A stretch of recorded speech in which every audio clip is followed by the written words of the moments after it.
নমস্কার, আমি পার্থরাজ মিশ্র, শিক্ষক অমরশ্রী রঘুনাথ হাই স্কুল। আপনাদের সবাইকে আজ আরও একবার অ্যারাইজ অ্যান্ড অ্যাওয়েকের ক্লাসরুমে স্বাগত জানাই। আমার স্নেহের ছাত্রছাত্রীরা, আশা করি সবাই খুব ভালো আছো। আজকে আমি তোমাদের জন্য, বিশেষত দশম শ্রেণীর ছাত্রছাত্রীদের জন্য যারা মাধ্যমিক পরীক্ষা দেবে তাদের জন্য আঞ্চলিক ভূগোলের ভারতের জলবায়ুর অন্তর্গত মৌসুমী বায়ু ও ভারতের ঋতু বৈচিত্র্য এই বিষয়টা নিয়ে আলোচনা করব। আলোচনা শুরু করার আগে আমি একটিবার সবাইকে অনুরোধ করব, এখনো যারা আমার চ্যানেলটি সাবস্ক্রাইব করেননি দয়া করে সাবস্ক্রাইব করে নেবেন এবং অবশ্যই বেল আইকনটি ক্লিক করবেন এবং অল নোটিফিকেশনটি অন করে নেবেন, কারণ সাবস্ক্রাইব করতে কোনো খরচ লাগে না।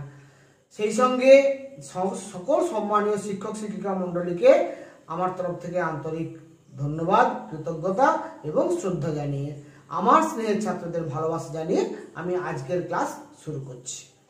আজকের ক্লাসে যেহেতু আমি মৌসুমী বায়ু এবং ভারতের ঋতু বৈচিত্র্য আলোচনা করব, তাহলে প্রথমেই তোমাদের মৌসুমী বায়ু, এই মৌসুমী নামটা এলো কোথা থেকে? এই যে মৌসুমী বায়ু নামকরণ করা হয়েছে, এই মৌসুমী অ্যাকচুয়ালি নামটা এসেছে আরবি শব্দ মৌসিম থেকে। এই আরবি শব্দ মৌসিম এর অর্থ হচ্ছে ঋতু।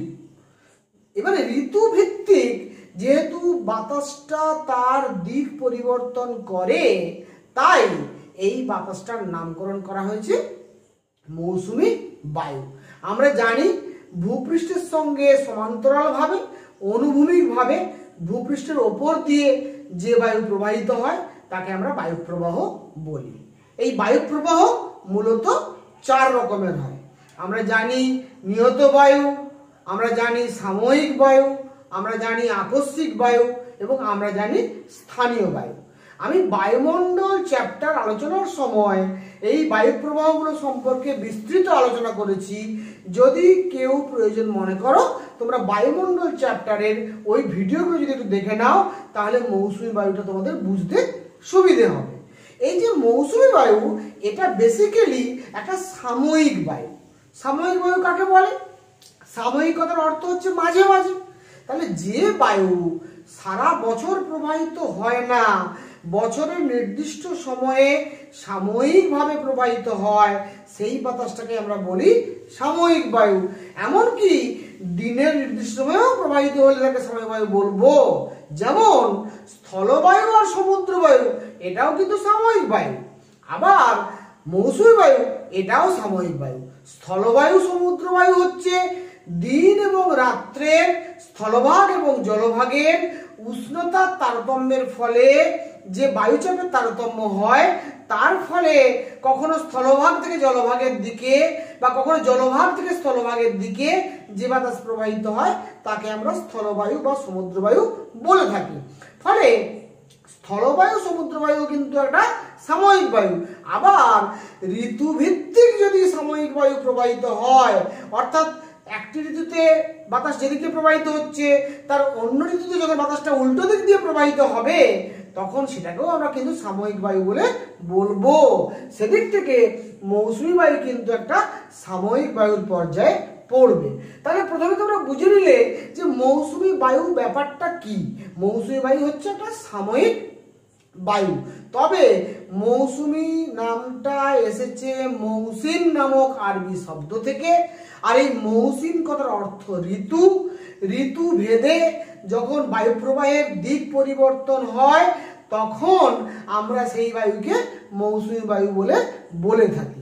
এবারে ভারতবর্ষের নিরিখে, ভারতবর্ষ মৌসুমী জলবায়ুর দেশ আমরা কেন বলি, বা এই মৌসুমী বায়ু ভারতবর্ষে কেন প্রবাহিত হয়, এই বিষয়টা যদি আমাদের বুঝে নিতে হয়, তাহলে অবশ্যই ভারতবর্ষের মানচিত্র, ভারতবর্ষের অবস্থান, ভারতবর্ষের অক্ষাংশের বিস্তৃতি, ভারতবর্ষের সামগ্রিক ভৌগোলিক অবস্থানটা ভালো করে বোঝা প্রয়োজন।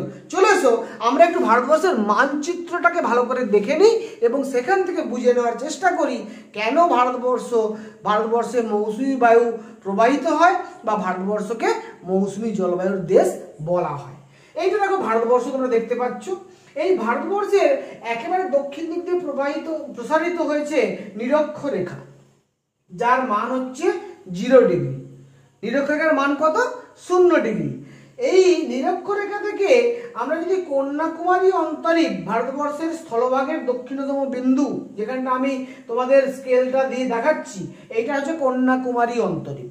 এটার অক্ষাংশগত মান হচ্ছে 8 ডিগ্রি 4 মিনিট উত্তর অক্ষাংশ। এইটা হচ্ছে ভারতবর্ষের মূল স্থলভাগের দক্ষিণতম বিন্দু। এই 8 ডিগ্রি 4 মিনিট উত্তর অক্ষাংশ থেকে 37 ডিগ্রি 6 মিনিট উত্তর অক্ষাংশ পর্যন্ত, অর্থাৎ ইন্দিরা কল পর্যন্ত, জম্মু কাশ্মীরের একেবারে উত্তর সীমানা ইন্দিরা কল, যার অক্ষাংশগত মান 37 ডিগ্রি 6 মিনিট উত্তর অক্ষাংশ। এইটা হচ্ছে ভারতবর্ষের অক্ষাংশগত বিস্তৃতি। তাহলে 8 ডিগ্রি 4 মিনিট থেকে উত্তর থেকে 37 ডিগ্রি 6 মিনিট উত্তর, এটা ভারতবর্ষ এইভাবে অক্ষাংশগতভাবে বিস্তার লাভ করেছে। আর ভারতবর্ষের মাঝখান দিয়ে আমরা জানি কর্কট ক্রান্তি রেখা প্রসারিত হয়েছে 37 ডিগ্রি উত্তর অক্ষাংশ।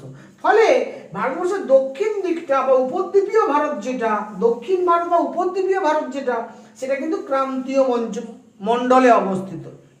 আর উত্তর ভারত যেটা, সেটা কিন্তু আমরা বলবো উপক্রান্তীয় অঞ্চলে বা উষ্ণ নাতিশীতোষ্ণ মণ্ডলে অবস্থিত।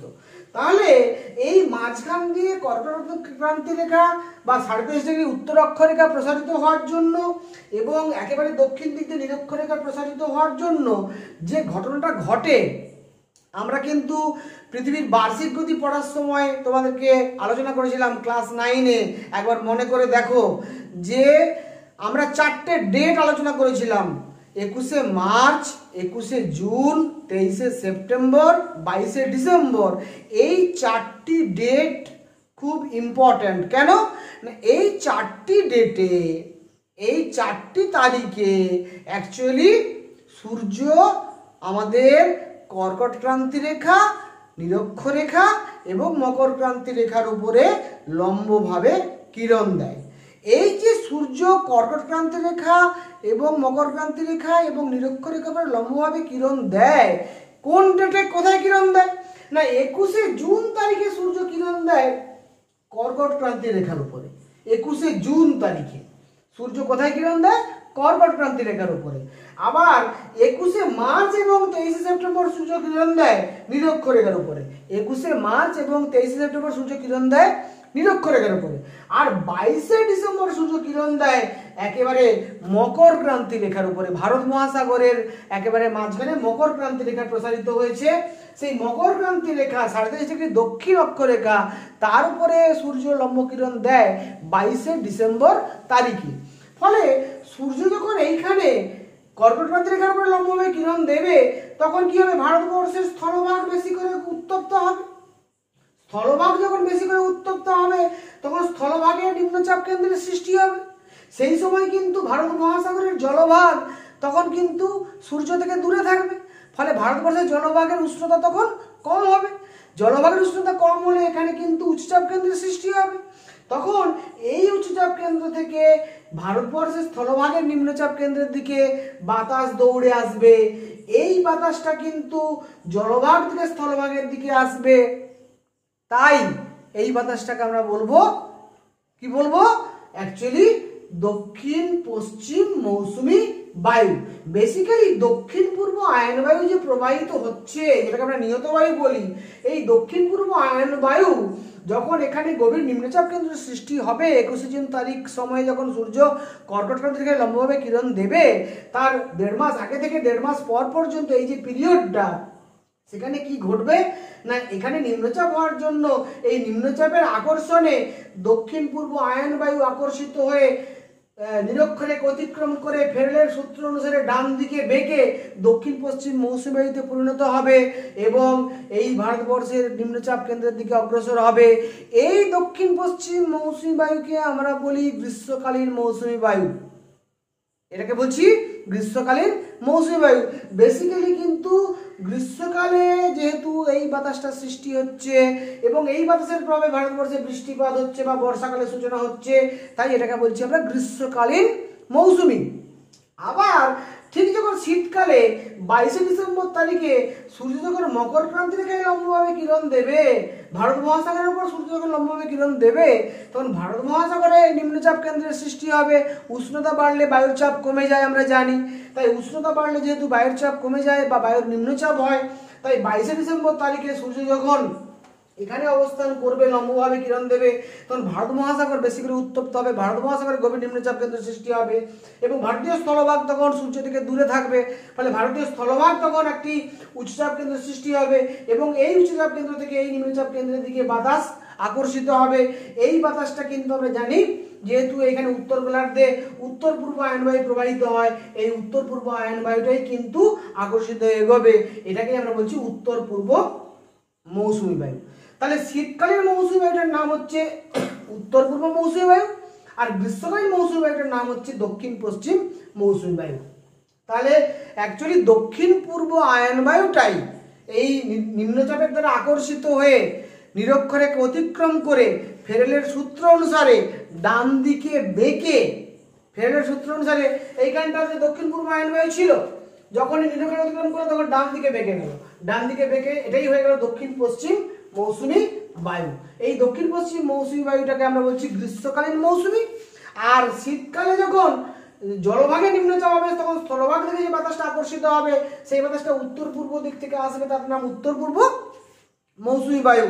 ফলে আমি যেটা বলতে চাইছি, মৌসুম কথাটির অর্থ ঋতু, মৌসুম থেকে মৌসুমী নামটা এসছে। ঋতুভিত্তিক বাতাসটা পরিবর্তিত হয়, তার দিক পরিবর্তিত হয়, তাই এর নাম মৌসুমী বায়ু। অর্থাৎ দক্ষিণ পশ্চিম মৌসুমী বায়ুটাকে আমরা বলবো গ্রীষ্মকালীন মৌসুমী বায়ু আর উত্তর পূর্ব মৌসুমীটাকে আমরা বলবো শীতকালীন মৌসুমী বায়ু। এবং এটাই কিন্তু এই মৌসুমী বায়ু কিন্তু ভারতবর্ষের ঋতু বৈচিত্র্য সৃষ্টি করছে, যেটা আমি তোমাদের জন্য অত্যন্ত সহজ আকারে তোমাদেরকে বোর্ডে একটা চার্টের মাধ্যমে, কম্পারেটিভ চার্ট, ঋতুটাকে আমি কম্পারেটিভ চার্টের মাধ্যমে উপস্থাপন করেছি, যাতে করে ভারতের ঋতু বৈচিত্র্যটা তোমরা খুব সহজেই বুঝতে পেরে যাও এবং পরীক্ষায় যদি ভারতের ঋতু বৈচিত্র্য থেকে বড় প্রশ্ন আসে, তোমরা কিন্তু এই চারটে ঋতু সম্পর্কে খুব সহজেই ব্যাখ্যা করতে পারো। তার জন্য কিন্তু আমি এই ধরনের একটা চার্ট বা কম্পারেটিভ চার্ট আমি তোমাদের সামনে উপস্থাপন করেছি। তোমরা কিন্তু আমার এই প্রত্যেকটা ভিডিওর কমেন্ট বক্সে এই বোর্ডের একটা ছবি আমি কিন্তু গুগল ড্রাইভের মাধ্যমে আপলোড করে দিয়ে দিই। তোমরা ওই গুগল ড্রাইভের লিঙ্কটাকে ক্লিক করলেই এই বোর্ডের ছবিটা পেয়ে যাবে। সেই ছবিটাকে তোমরা একটু জুম করে বড় করে নেবে, বড় করে নিয়ে এই বোর্ডে যা লেখা আছে তুমি খাতায় নোট ডাউন করে নেবে।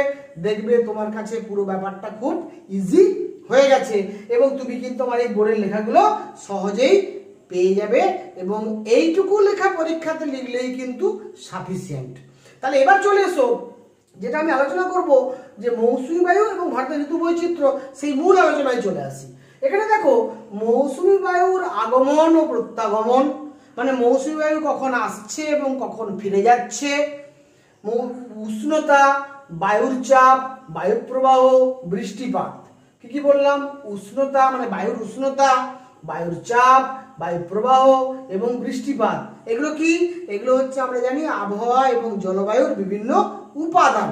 এই আবহাওয়া এবং জলবায়ুর যে বিভিন্ন উপাদান, বায়ুর উষ্ণতা, বায়ুর চাপ, বায়ু প্রবাহ, বৃষ্টিপাত ইত্যাদির উপর ভিত্তি করে, তাহলে ভিত্তিটা কার কার উপর করলাম? মৌসুমী বায়ুর আগমন কাল, মৌসুমী বায়ুর প্রত্যাগমন কাল, ওই সময় ভারতবর্ষের বিভিন্ন স্থানে বায়ুর উষ্ণতা, ভারতবর্ষের বিভিন্ন স্থানে বায়ুর চাপ, ভারতবর্ষের বিভিন্ন স্থানে বায়ু প্রবাহ, ভারতবর্ষের বিভিন্ন স্থানে বৃষ্টিপাতের প্রকৃতির উপরে নির্ভর করে বা ভিত্তি করে আমরা ভারতের জলবায়ুকে 4টি ঋতুতে ভাগ করেছি। ভৌগোলিকগণ ভারতের জলবায়ুকে 4টি ঋতুতে বিভাজন করেছেন। এর মধ্যে হেমন্তকাল ও বসন্তকালের অস্তিত্ব থাকলেও সেটা অতটা স্পষ্ট বোঝা যায় না। তাই আমরা ভারতের ঋতুকে গ্রীষ্মকাল, বর্ষাকাল, শরৎকাল আর শীতকাল এই 4টে ভাগে ভাগ করেছি। হেমন্ত এবং বসন্ত এটা থাকলেও এর অস্তিত্ব অতখানি স্পষ্ট নয়। এবার এই যে যেটা গ্রীষ্মকাল, এই যে গ্রীষ্মকাল তোমরা দেখতে পাচ্ছ, এই গ্রীষ্মকালটা কোন সময়ে হয় না ইংরেজির মার্চ মাস থেকে মে মাস।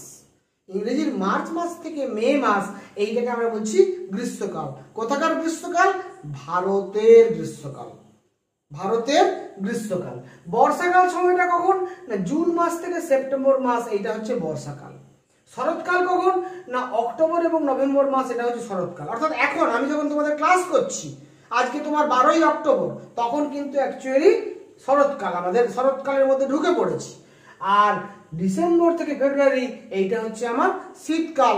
এই 4টে ঋতুতে আমরা ভাগ করতে পারি মৌসুমী বায়ুর আগমন, প্রত্যাগমন এবং বায়ুর উষ্ণতা, বায়ুর চাপ, বায়ু প্রবাহ, বৃষ্টিপাত ইত্যাদির উপর ভিত্তি করে ভারতের জলবায়ু কে বা ভারতের ঋতু বৈচিত্র্যকে, ঋতুকে আমরা 4টে ভাগে ভাগ করতে পারি।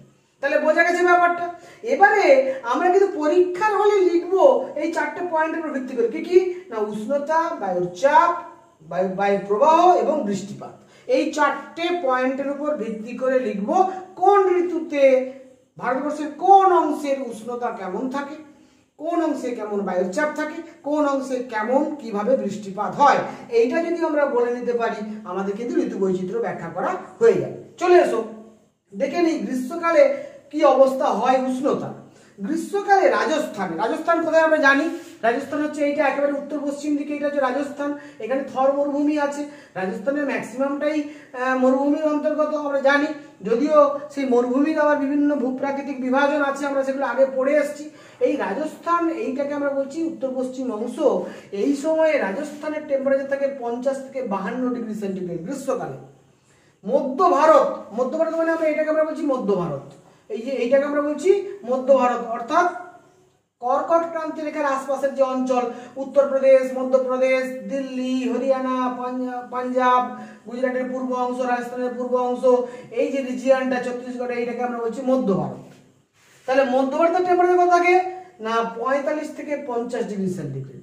দক্ষিণ ভারতের টেম্পারেচার কত থাকে 40 থেকে 45। দক্ষিণ ভারত 40 থেকে 45 ডিগ্রি। দক্ষিণ ভারতের টেম্পারেচার 40 থেকে 45 ডিগ্রি। বোঝা গেল? মধ্য ভারতের টেম্পারেচার 45 থেকে 50 ডিগ্রি।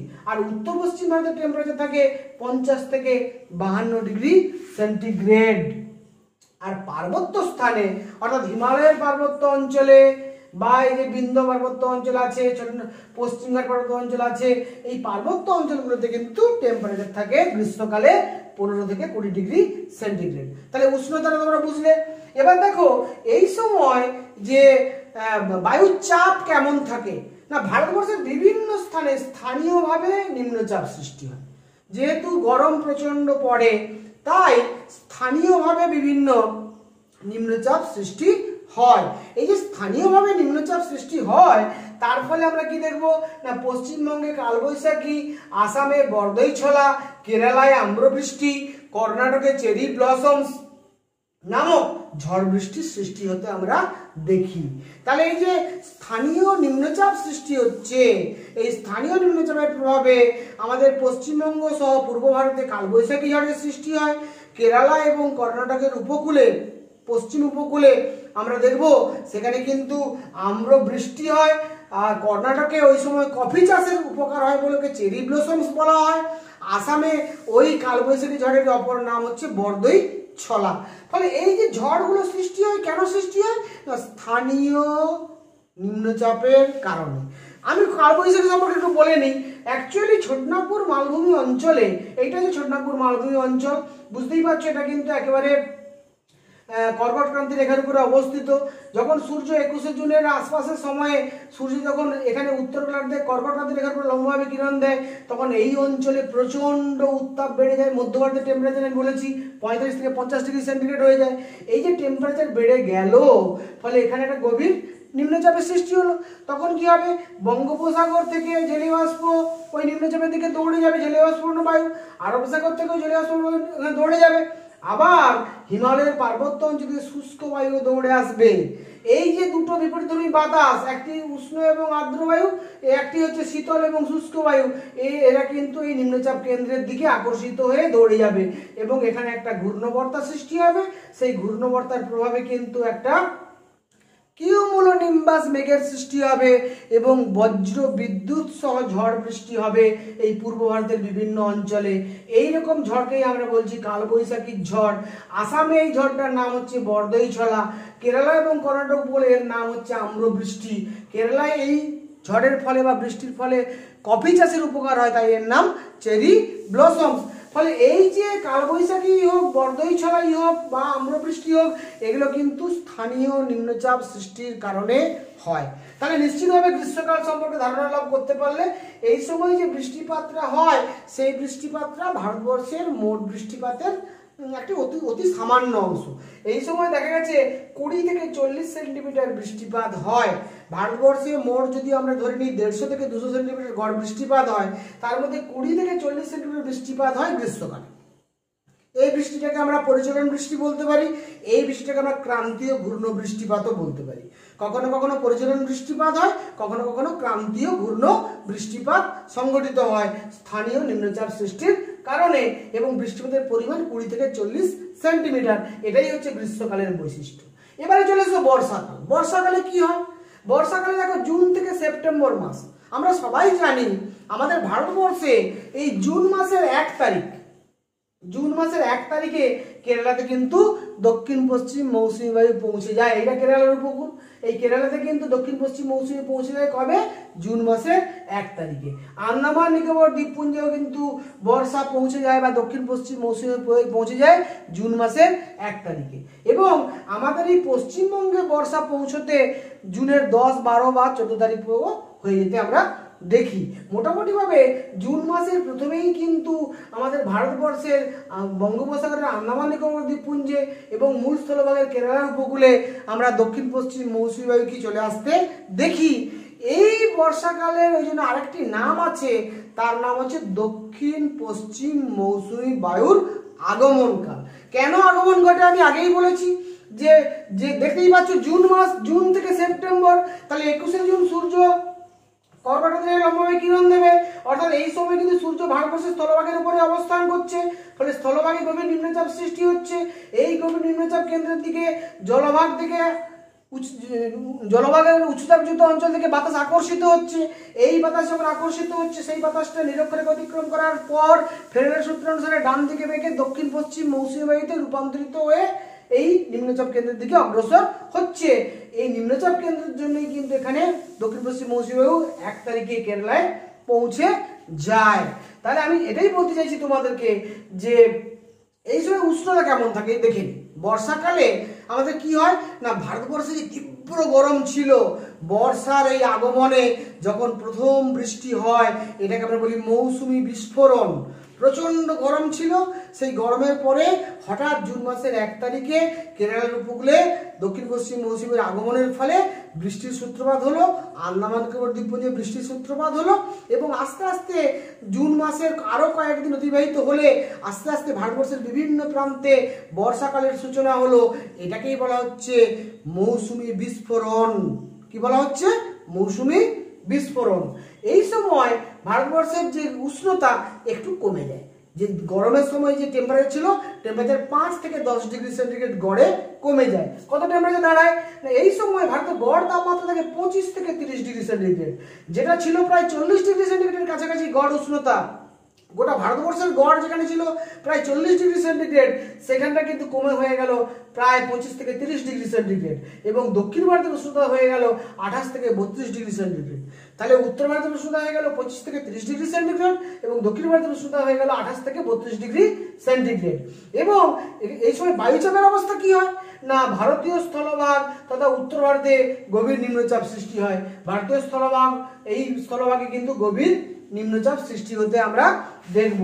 এর ফলে কি হবে, এই সময় ভারত মহাসাগরের উচ্চচাপযুক্ত অঞ্চল থেকে দক্ষিণ পূর্ব আয়ন বায়ু নিরক্ষরেখা অতিক্রম করে ফেরেলের সূত্র অনুসারে ডান দিকে বেঁকে দক্ষিণ পশ্চিম মৌসুমী বায়ু রূপে ভারতের স্থলভাগের দিকে প্রবাহিত হয়, যেটা আমি একটু আগেই তোমাদেরকে বলেছি এবং বোর্ডে সেই কথাটাই আমি লিখে দিয়েছি। এর ফলে ভারতের গড় বার্ষিক বৃষ্টিপাতের পরিমাণ দাঁড়ায় 200 থেকে 250 সেন্টিমিটার। অর্থাৎ গোটা ভারতবর্ষে যে বৃষ্টিপাত হয় সেটাকে যদি আমরা গড় হিসেবে প্রকাশ করি, ভারতবর্ষে গড়ে 150 থেকে 200 সেন্টিমিটার বৃষ্টিপাত হয় আমরা বলতে পারি। মোট বৃষ্টিপাতের 90% বৃষ্টিপাত কিন্তু মৌসুমী বায়ুর দ্বারাই সংঘটিত হয়। অর্থাৎ ভারতবর্ষে সারা বছরে মোট যা বৃষ্টিপাত হয়, এই যে এটাকে আমরা গড় বৃষ্টিপাত 150 থেকে 200 সেন্টিমিটার, এর 90% বৃষ্টিপাত কিন্তু মৌসুমী বায়ুর দ্বারা হয়, দক্ষিণ পশ্চিম মৌসুমী বায়ুর দ্বারা সংঘটিত হয় আমরা বলতে পারি। এবং এটাও তোমাদের বলে রাখা দরকার, এই মৌসুমী বৃষ্টিপাতটা কিন্তু আসলে বৃষ্টিপাতের শ্রেণীবিভাগ অনুযায়ী শৈলক্ষেপ বৃষ্টিপাত। কেন শৈলক্ষেপ বৃষ্টিপাত বলছি না, শৈল মানে পাহাড় বা পর্বত, আর ক্ষেপ মানে ধাক্কা লাগা। পাহাড় বা পর্বতের গায়ে আর্দ্র জলীয়বাষ্পপূর্ণ বায়ু ধাক্কা খেয়ে পাহাড়ের গা বেয়ে উপরের দিকে উঠে শীতল বায়ুমণ্ডলের সংস্পর্শে ঘনীভূত হয়ে যখন বৃষ্টিরূপে নেমে আসে, তখন তাকে আমরা বলি শৈলক্ষেপ বৃষ্টিপাত। পাহাড়ের যে ঢালে ধাক্কা খায় সেই ঢালে বেশি বৃষ্টি হয়, সেই ঢালটাকে আমরা বলি প্রতিবাদ ঢাল। আর তার বিপরীত ঢালে যেহেতু জলীয় বাষ্প কমে যায় এবং বৃষ্টিপাত কম হয়, তাই তাকে আমরা বলি বৃষ্টির ছায়া অঞ্চল, এবং বিপরীত ঢালটার নাম হচ্ছে অনুবাদ ঢাল। তাহলে প্রতিবাদ ঢাল, যে ঢালে বাতাসটা প্রতিহত হয় তাকে বলছি আমরা প্রতিবাদ ঢাল। এই প্রতিবাদ ঢালে বৃষ্টি বেশি হয়, এটাকে বৃষ্টিবহুল অঞ্চল বলা হয়। আর অনুবাদ ঢাল, যেখানে বৃষ্টি কম হয়, তাকে আমরা বলছি বৃষ্টির ছায়া অঞ্চল। যেমন আমরা বলতে পারি এই যে পশ্চিমঘাট পর্বতমালা আছে, এই পশ্চিমঘাট পর্বতমালা কিন্তু অ্যাকচুয়ালি আমরা দেখব প্রথম এখানে যে দক্ষিণ পশ্চিম মৌসুমী বায়ু দুটো শাখা তৈরি হয়।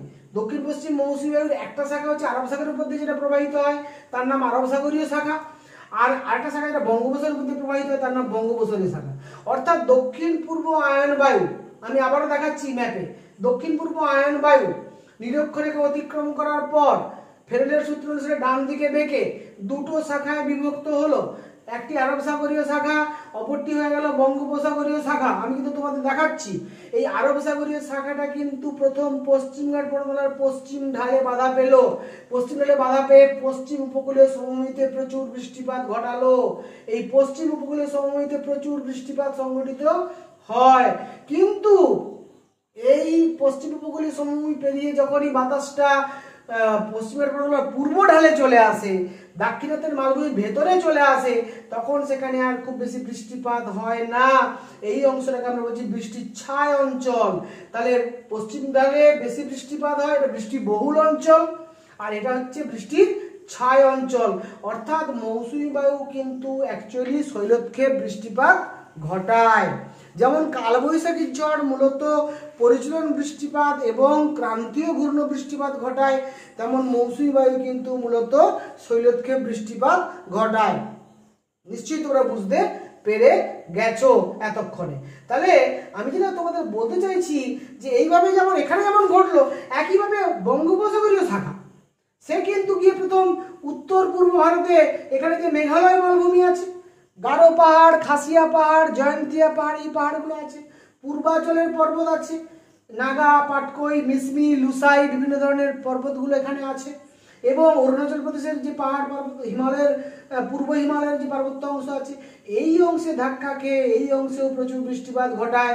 অর্থাৎ উত্তর পূর্ব ভারতে প্রচুর বৃষ্টিপাত ঘটায়, এটাকেও আমরা বলবো শৈলক্ষেপ বৃষ্টিপাত। তবে এখানে কিন্তু এই খাসিয়া পাহাড়ের দক্ষিণ ঢালে সব থেকে বেশি বৃষ্টিপাত হয় চেরাপুঞ্জির মৌসিনরাম নামক স্থানে, প্রায় বছরে গড়ে 1350 সেন্টিমিটার বৃষ্টিপাত হয়। এবং এই খাসিয়া পাহাড়ের দক্ষিণ ঢালে মৌসিনরাম নামক স্থানে এই যে প্রচুর বৃষ্টিপাত হয়, এটা হচ্ছে পৃথিবীর মধ্যে সর্বাধিক বৃষ্টিপাতযুক্ত অঞ্চল। পৃথিবীর মধ্যে সর্বাধিক বৃষ্টিপাতযুক্ত অঞ্চল। তার ঠিক উল্টো ঢাল অর্থাৎ উত্তর ঢালে শিলং পাহাড় অবস্থিত। ওই উত্তর ঢালে কিন্তু বৃষ্টিপাত বার কম হয় বৃষ্টির ছায়া অঞ্চল থাকার জন্য, ফলে শিলং পাহাড় কিন্তু বৃষ্টির ছায়া অঞ্চল। তাহলে খাসি পাহাড়ের দক্ষিণ ঢালে বেশি বৃষ্টি হচ্ছে, উত্তর ঢালে বৃষ্টি হচ্ছে না। দক্ষিণ ঢালে বৃষ্টি হচ্ছে আমরা বলেছিলাম প্রতিবাদ ঢাল, আর উত্তর ঢালে কিন্তু বৃষ্টি হচ্ছে না, এটা বৃষ্টির ছায় অঞ্চল বা অনুবাদ ঢাল।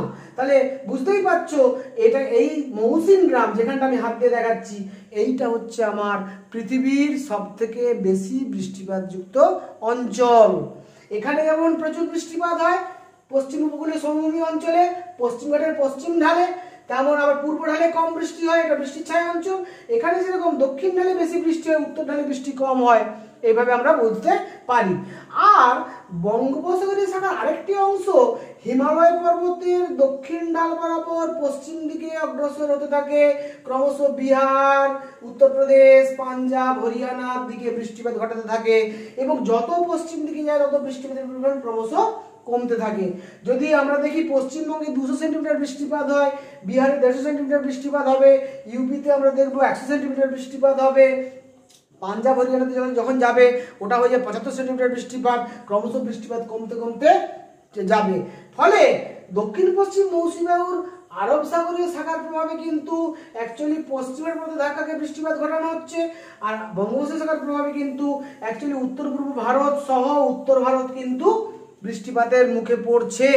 এইভাবে গোটা ভারতবর্ষে বর্ষাকাল নেমে আসে, এটাকে আমরা বলছি দক্ষিণ পশ্চিম মৌসুমী বায়ুর আগমনকাল। এবং এই বায়ুর প্রভাবেই ভারতবর্ষে জুন থেকে সেপ্টেম্বর মাস পর্যন্ত বৃষ্টিপাত চলতে থাকে। সেপ্টেম্বর মাসের পর কিন্তু বৃষ্টিপাত ক্রমশ কমতে থাকে। কেন কমতে থাকে একটু বুঝে নেওয়া দরকার। আমরা জানি 23 সেপ্টেম্বর তারিখে সূর্য চলে এসেছে নিরক্ষরেখার উপরে। 23 সেপ্টেম্বর তারিখে সূর্য চলে এসেছে নিরক্ষরেখার উপরে।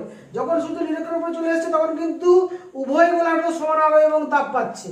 এখানে কিন্তু উত্তর গোলার্ধে যে বেশি আলো এবং তাপ পাচ্ছিল, উত্তর গোলার্ধে যে নিম্নচাপ ছিল সেই নিম্নচাপ কেন্দ্র প্রশমিত হয়ে যাবে, এখানে নিম্নচাপ কেন্দ্র থাকবে না।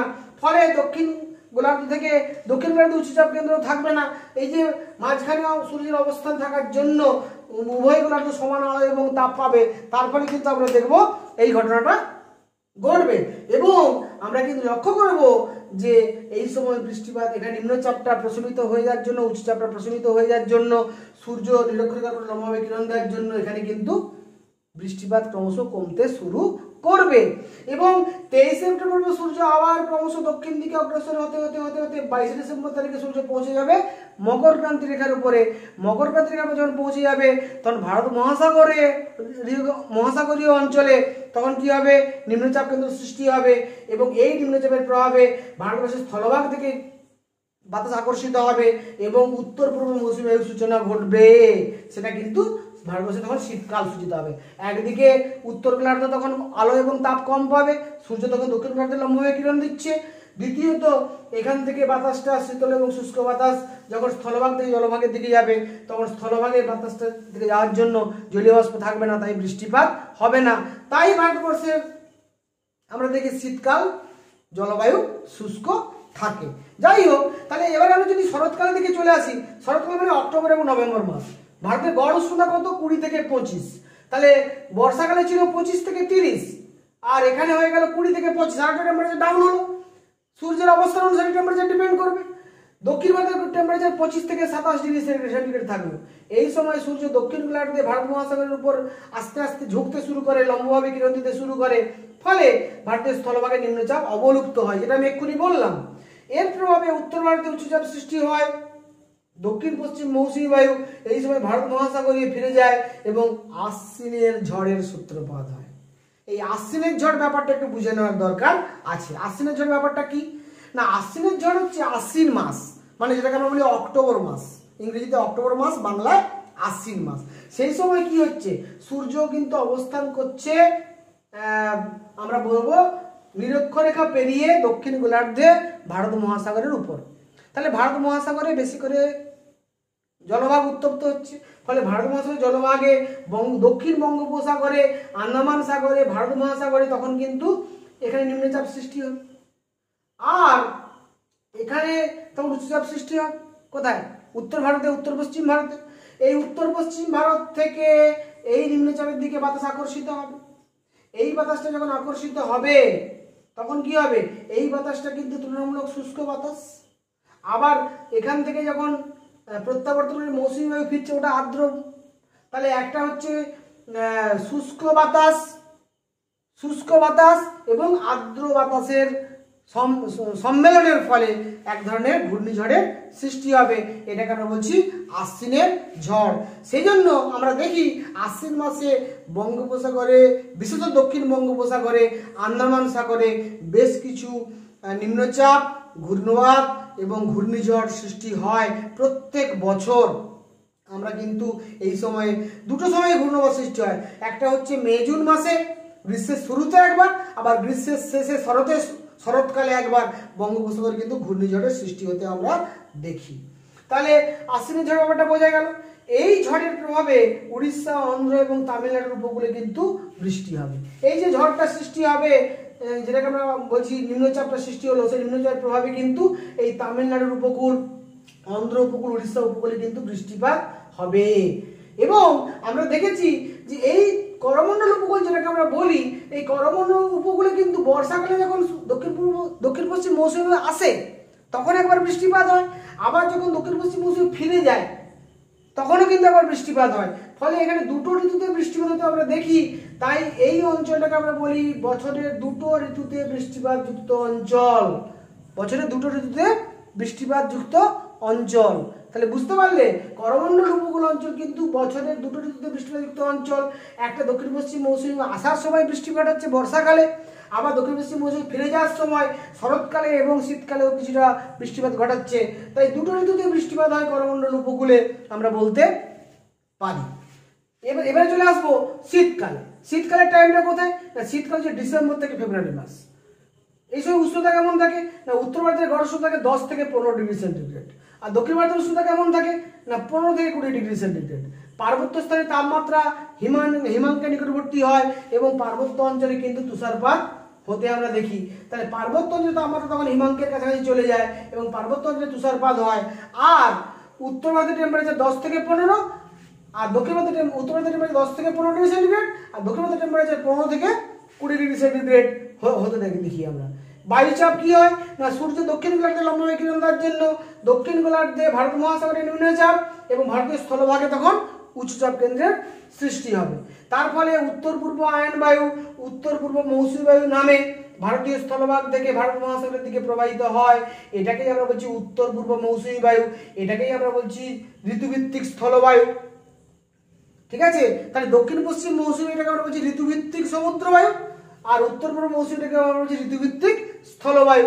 এবং এই বায়ুর প্রভাবে স্থলভাগ থেকে জলভাগের দিকে যাওয়ার জন্য কোনরূপ জলীয় বাষ্প থাকে না, তাই বৃষ্টিপাত হয় না।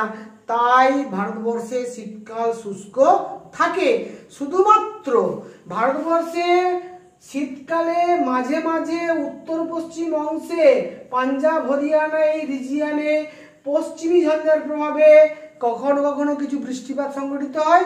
সেই পশ্চিমী ঝঞ্ঝা ক্রমশ পূর্ব দিকে অগ্রসর হয়ে এই পশ্চিমবঙ্গেও কখনো কখনো মেঘলা আকাশ, টিপটিপ বৃষ্টিপাত লক্ষ্য করা যায়। এই পশ্চিমী ঝঞ্ঝার ব্যাপারটা কি, অ্যাকচুয়ালি পশ্চিমী ঝঞ্ঝাটা এক ধরনের ঘূর্ণবাত। সেই ঘূর্ণবাতটা কিরকম, না এই যে হিন্দুকুশ পর্বত, সুলিমান পর্বত, এলব্রুজ পর্বত, জাগ্রস পর্বত, এই সমস্ত পর্বতগুলোর ভেতর দিয়ে, হিমালয় পর্বতের ভেতর দিয়ে আমাদের ভূমধ্যসাগর থেকে শীতল আমাদের জলীয় বাষ্পপূর্ণ বাতাস ভারতবর্ষে চলে আসে। এই জলীয় বাষ্পপূর্ণ বাতাসের সঙ্গে শুষ্ক উত্তর পূর্ব মৌসুমী বায়ুর মিলনের ফলে এক ধরনের ঘূর্ণবাত সৃষ্টি হয়। এই ঘূর্ণবাতটাকে আমরা বলছি পশ্চিমী ঝঞ্ঝা। যেহেতু ভূমধ্যসাগরের তীরবর্তী অঞ্চল থেকে একেবারে পশ্চিম বায়ু জলীয় বাষ্প নিয়ে আসছে, সেই আর্দ্র পশ্চিম বায়ুর সঙ্গে শুষ্ক প্রত্যাবর্তনকারী মৌসুমী বায়ুর মিলনের ফলে আমরা দেখবো এখানে এক ধরনের ঘূর্ণবাত সৃষ্টি হচ্ছে। তার ফলে শীতের তীব্রতা কমে যায় এবং শীতকালে অল্প বিস্তর বৃষ্টিপাত সংঘটিত দেখা যায় পাঞ্জাব, হরিয়ানা, উত্তরপ্রদেশ এই সমস্ত রিজিয়নগুলোতে। এটাকেই আমরা বলছি পশ্চিমী ঝঞ্ঝা। এইভাবে পশ্চিমী ঝঞ্ঝা ছাড়া কিন্তু ভারতবর্ষে শীতকালে কোনো বৃষ্টি হয় না। তাহলে ভারতবর্ষে আমরা দেখলাম মূল বৃষ্টি হচ্ছে মৌসুমী বায়ুর দ্বারা। টোটাল বৃষ্টিপাতের 90% বৃষ্টিপাত যেটা শৈলক্ষেপ বৃষ্টি, মৌসুমী বৃষ্টি, দক্ষিণ পশ্চিম মৌসুমী বায়ু দ্বারা সৃষ্ট বৃষ্টি। বাকি যে 10% তার কিছুটা হয় কালবৈশাখী বা আম্রবৃষ্টি বরদৈছিলার প্রভাবে, আর বাকিটা হয় পশ্চিমী ঝঞ্ঝার প্রভাবে বা ছোটখাটো স্থানীয় ঘূর্ণবাতের প্রভাবে। এইভাবে সারা বছর ধরে গ্রীষ্মকাল, বর্ষাকাল, শরৎকাল, শীতকাল, আবার গ্রীষ্মকাল, বর্ষাকাল, শরৎকাল, শীতকাল পর্যায়ক্রমে ঋতু পরিবর্তন হতে থাকে এবং এই ঋতু পরিবর্তনের ক্ষেত্রে কিন্তু প্রধান ভূমিকা পালন করছে মৌসুমী বায়ু। ঋতুভিত্তিক মৌসুমী বায়ু, গ্রীষ্মকালীন মৌসুমী এবং শীতকালীন মৌসুমী। গ্রীষ্মকালীন সূর্যের অবস্থান এবং শীতকালীন সূর্যের অবস্থান অনুসারে কখনো স্থলভাগের উপর নিম্নচাপ, কখনো জলভাগের উপর নিম্নচাপের প্রভাবে, কখনো স্থলভাগ থেকে জলভাগের দিকে, কখনো জলভাগ থেকে স্থলভাগের দিকে ঋতু পরিবর্তনের সঙ্গে সঙ্গে এই বাতাসের পরিবর্তন সংঘটিত হয়। তাই এই বাতাসের নাম মৌসুমী বায়ু এবং এই মৌসুমী বায়ু ভারতবর্ষের পুরো ঋতু বৈচিত্র্যকে প্রভাবিত করছে আমরা বলতে পারি। তাহলে আমার স্নেহের ছাত্ররা, আমি তোমাদের কাছে কিন্তু পরীক্ষায় লেখার জন্য একেবারে বোর্ডে যেভাবে উপস্থাপন করে দিয়েছি কম্পারেটিভ চার্ট, ওইটুকু পরীক্ষায় লিখলে হবে। এতক্ষণ আমি ব্যাখ্যা বিশ্লেষণ করলাম ম্যাপ দেখিয়ে, কেন? তোমাদের বোঝার জন্য। তাহলে তোমরা নিশ্চয়ই বুঝতে পেরে গেছো সূর্যের অবস্থান, সূর্য বছরের কোন সময় কোথায় অবস্থান করছে, তার ভিত্তিতে উষ্ণতা বাড়া কমা, উষ্ণতা বাড়া কমার সঙ্গে বায়ুর চাপের বাড়া কমা, বায়ুর চাপের বাড়া কমার সঙ্গে বায়ু প্রবাহের দিক পরিবর্তন এবং বায়ু প্রবাহের দিক পরিবর্তনের সঙ্গে সঙ্গে মৌসুমী বায়ুর আগমন এবং প্রত্যাগমন, এই পুরো ঘটনাটা কিন্তু ঘটছে। তার অর্থাৎ উষ্ণতার পরিবর্তনের সঙ্গে বায়ুর চাপের পরিবর্তন, বায়ুর চাপের পরিবর্তনের সঙ্গে বায়ু প্রবাহের পরিবর্তন এবং বায়ু প্রবাহের পরিবর্তনের সঙ্গে বৃষ্টিপাতের সূচনা বা সমাপন, পুরো ঘটনাটা ভারতবর্ষে ঘটছে।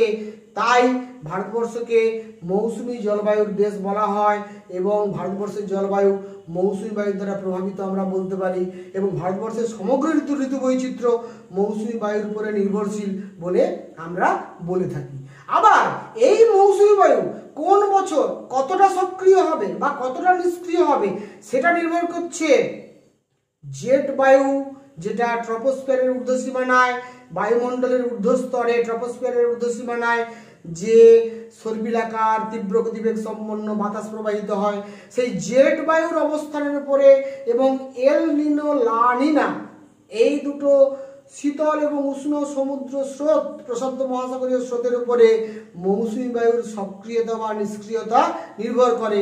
তাই ভারতবর্ষে কোনো বছর মৌসুমী বায়ু খুব সক্রিয় থাকে, বেশি বৃষ্টিপাত হয়, আবার কোনো বছর মৌসুমী বায়ু নিষ্ক্রিয় থাকে, বৃষ্টিপাত কম হয়। তাই কোনো বছর ভারতবর্ষে খরা সৃষ্টি হয়, কোনো বছর ভারতবর্ষে বন্যার সৃষ্টি হয়। ভারতবর্ষে প্রায়ই কিন্তু খরা বন্যা লেগে থাকে, এটা কিন্তু মৌসুমী বায়ুর খামখেয়ালিপনার জন্য হয়। এবং মৌসুমী বায়ুর খামখেয়ালিপনার থেকেও বড় কথা, জেট বায়ু, এল নিনো, লা নিনার প্রভাব মৌসুমী বায়ুর উপরে থাকে বলে মৌসুমী কোনো বছর ভারতবর্ষে বেশি সক্রিয় হয়, কোনো বছর ভারতবর্ষে নিষ্ক্রিয় হয়। তার ফলে ভারতবর্ষের সামগ্রিক উষ্ণতা, বৃষ্টিপাত সবকিছুর পরিবর্তন ঘটে। ভারতবর্ষের জলবায়ুর পরিবর্তনের পাশাপাশি ভারতবর্ষের কৃষিকার্যের উৎপাদনের ক্ষেত্রে বিরাট পরিবর্তন দেখা যায়। কৃষিকার্যের উৎপাদনের সঙ্গে ভারতবর্ষের অর্থনৈতিক উৎপাদন এবং ভারতবর্ষের অর্থনৈতিক অবস্থা, ভারতবর্ষের মূল্যবৃদ্ধি, ভারতবর্ষের খাদ্যশস্যের দাম ইত্যাদি বহু জিনিস নির্ভর করে থাকে। ফলে প্রাকৃতিক এই বস্তু ভারতের জলবায়ু ভারতবর্ষের জলবায়ুকে শুধু নিয়ন্ত্রণ করে না, ভারতবর্ষের কৃষিকে নিয়ন্ত্রণ করে, ভারতবর্ষের শিল্পকে নিয়ন্ত্রণ করে, কৃষিভিত্তিক শিল্পকে নিয়ন্ত্রণ করে, ভারতবর্ষের সামগ্রিক অর্থনৈতিক ব্যবস্থাকে নিয়ন্ত্রণ করে আমরা বলতে পারি।